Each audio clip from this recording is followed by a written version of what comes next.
guys, welcome to my next build, or as I like to call it, Adventures in Turd Polishing 101.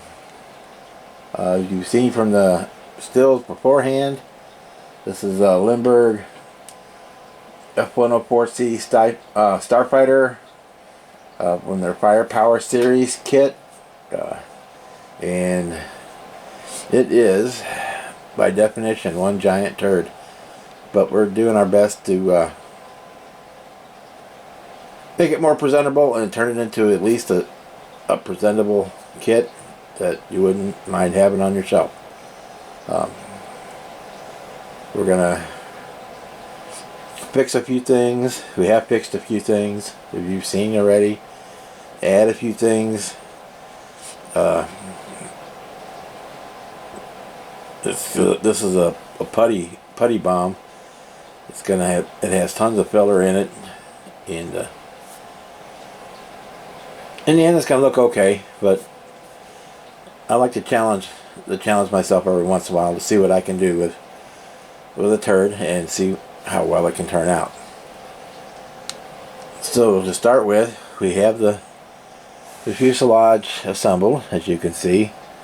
So there was a ton of putty to get it cleaned up. So I apologize, it's white on white, so it doesn't, you're not seeing it as much as I am.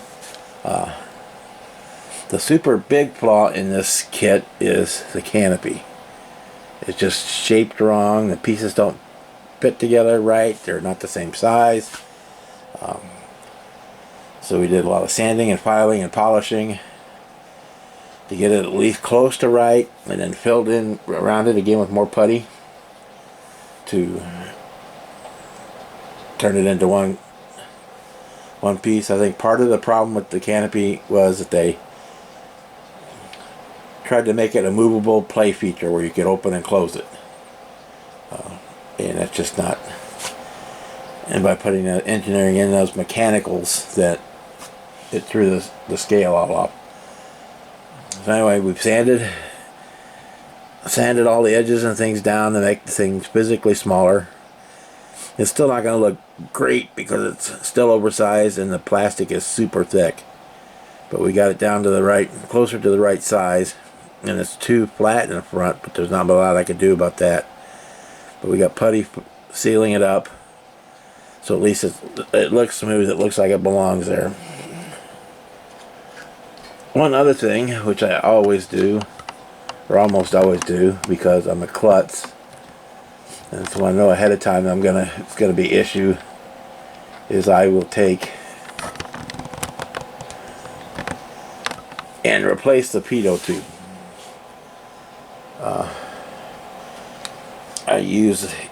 I have brass rod I use sometimes. Some things like the Hustler you can actually order a turned aluminum one for, or in the case of this one here, I actually used stainless steel syringes like you would put on the end of your super glue bottle to make a fine tip applicator. And then I used, for the large section, I used 20 and 18 gauge. I was forget to go backwards. 18 gauge for the big section, and a 25 gauge just fits inside the hole of the 18. So I was able to do the two-step pitot that this aircraft would have had. The kit part was really terrible. And again, it was plastic, so you know the first thing that's going to happen, you're going to break it off. So by making one out of the stainless steel, obviously it's not going to break. I could drill it and mount it deeper into the body so it's more structurally sound there as well. And then we ended up, let me see if I can get it completely in on it. We just used the putty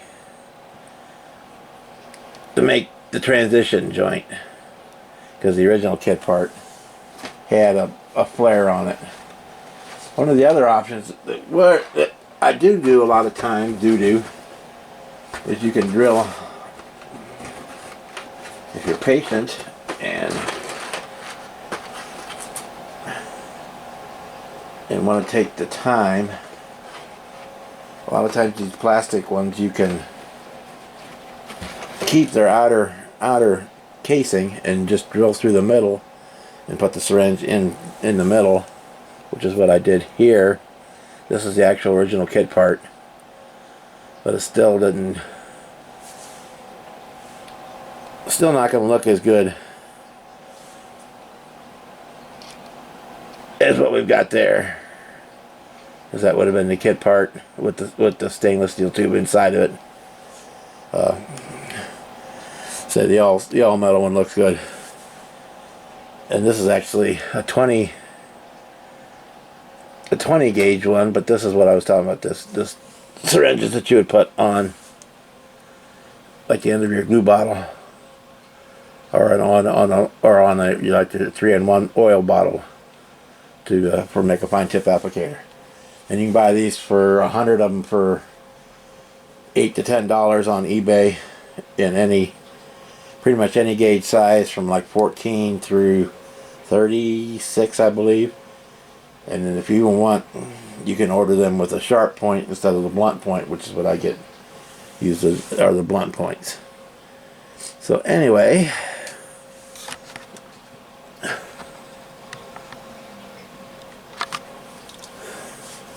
and on the same subject of the syringes,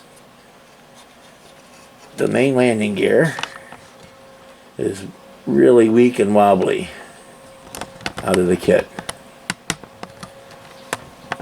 Now, the real Starfighter had, where it folded as the gear retracted, but it had a strut that went to the center of the gear bay, which gets covered up by the door. Even when the door opens, the gear comes down and the door closes back up. But it doesn't close all the way because the strut's in the way.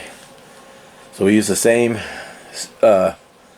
actually the more sections of the same syringe that we used for the outer section of the pitot tube, I cut and super glued in for the struts, and now these struts are not going anywhere. We get a small detail that helps stabilize it, makes it look more realistic without buying anything, really. The one thing that I did, well, I didn't buy it for this kit, but it is an extra buy, and I haven't decided which to use yet, is the decals that came in this kit were horrible. They didn't look good, they were old, they were all snotted up. If you built many old models, you know it all about the decals getting snotty, that yellow gunky glue that gets on them. And I have a passion for Starfighters. I have a passion for a lot of things, but so every time I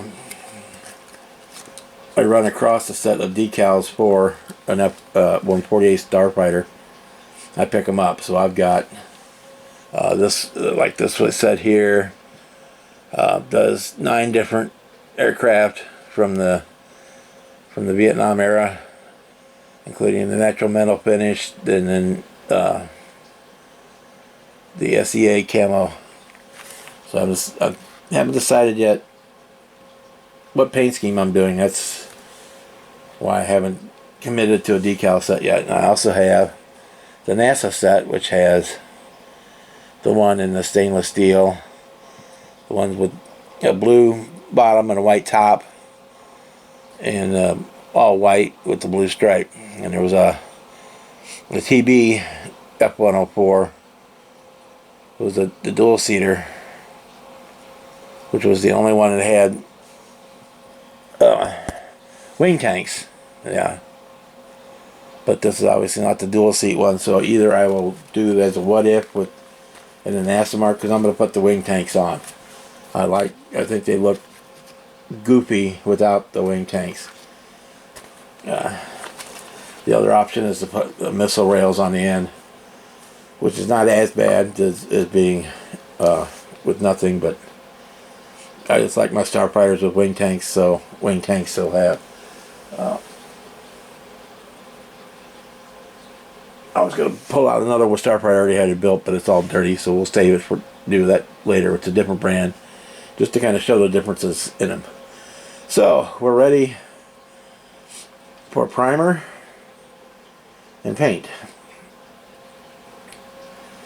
The primer and paint that I use will depend on what scheme I ultimately decide to go on. And so basically looking at either the natural metal finish, one of the two NASA or three NASA paint jobs, which one of is the natural finish, or the SEA camo. And I haven't committed to which one I'm going to do yet. We'll do show that in the next update or the final on this one. So that's where we're at. So I've got everything pretty much ready. Here's our landing gear. There we've got our, you can see here we got our wing tanks and our wings ready to go. Everything here is all glued together. There is an engine inside of there, but I just glued the whole thing together because I don't want to have it split open. So that's where we're at. In the next video or in the beginning of the final reveal, we'll go through the painting, which is the next step. So guys, I hope you enjoy what you're watching, and we will see you on the next video. Good night.